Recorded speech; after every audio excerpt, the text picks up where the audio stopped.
राधे राधे महाराज जी। महाराज जी, निवेदन है कि एक समाधान कीजिए महाराज जी। आध्यात्मिक जीवन और सांसारिक जीवन में मानसिक संतुलन नहीं बना पा रहे हैं। क्या मानसिक संतुलन डिप्रेशन है या कोई साया महाराज जी? मानसिक संतुलन कोई साया फाया नहीं है। जैसे लोगों को रहता है ना कि बाहरी चक्कर कोई होगा, ये सब भीतरी चक्कर है। हमारे द्वारा जो पाप कर्म होते वही हमारे मन को जलाते हैं, वही हमारी बुद्धि को भ्रष्ट कर देते हैं, और कोई नहीं।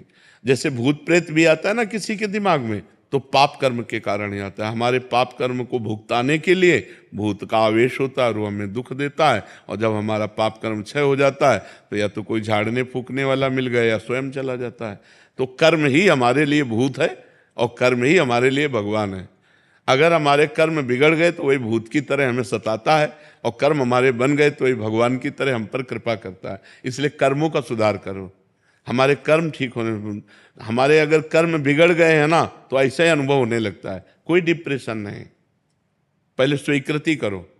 नहीं तो अगर किसी आदमी को 20 बार 20 लोगों को तैयार कर लो अलग अलग, और उसको यार तुम डिप्रेशन में पहुंच गए क्या?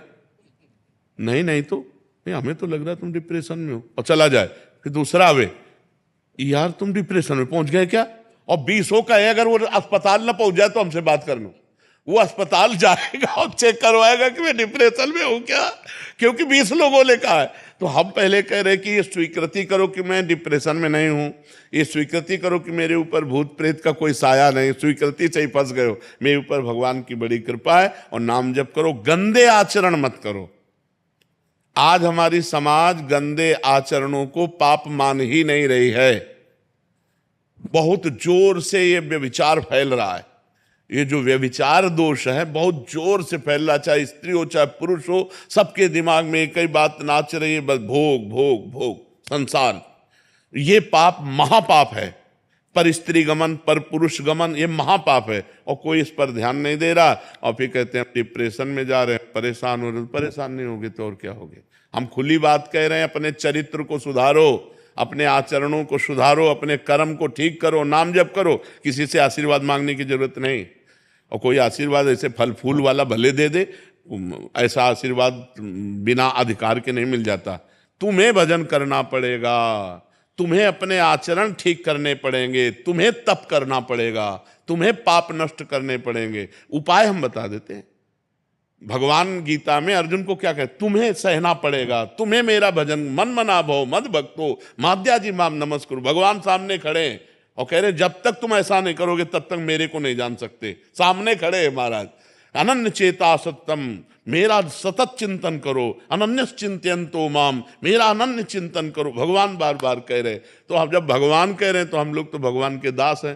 सदगुरुदेव भगवान बड़ी कृपा, जोरदार है विपक्ष, बहुत जोरदार। हाँ, विपक्ष तो जोरदार क्योंकि हमारे स्वामी का ही है, किसी और का है क्या? हमारे स्वामी। तो सोचो, जिसकी एक माया शक्ति इतनी जोर की है, उसकी कृपा शक्ति कितनी जोर की होगी। प्रभु पहले वो कहते थे, अब आप अरे अब ऐसे ऐसे ऐसे थोड़ी का बोला जाता है जैसे तुम मंत्र बोल दिए। मंत्र ही नहीं मिला तुम्हें, तभी तो दुर्दशा है। अब कभी मत बोलना। आप बता दो, वही करेंगे। हम तो रोज चिल्लाते ही रहते हैं। हम एक बात बताते हैं, दिल भर लगे ही तो रहते हैं, इसी में लगे रहते हैं कि भाई सुधरो, भाई सुधरो, मंगल हो तुम्हारा। राधा राधा जपो, राम राम जपो, कृष्ण कृष्ण जपो, हरि हरि जपो, जो मन आवे सो जपो, लेकिन जपो। और आचरण पवित्र रखो, खान पान पवित्र रखो, बढ़िया आनंद आ जाएगा जी।